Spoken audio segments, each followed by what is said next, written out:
Hey guys, welcome to TechBase. Today I'm going to show you a short tutorial on how to send files and photos on Facebook Messenger.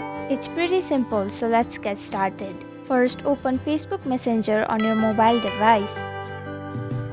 Tap on one of your chats. To send a photo on Messenger, tap on the photo icon at the bottom of your screen. Select the photo that you want to send. To select a photo, all you have to do is simply tap on it. Tap on Send. This is how you share your photo on Facebook Messenger. To send a file on Facebook Messenger, tap on the four dots at the bottom of your screen. Select Files. Now simply click on the file that you want to share. Now you have successfully shared your file. And that's it. This is how you send files and photos on Facebook Messenger.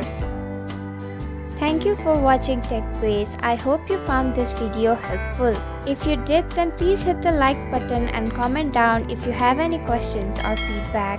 And if you're new to our channel, subscribe and hit the bell icon so you don't miss our upcoming videos.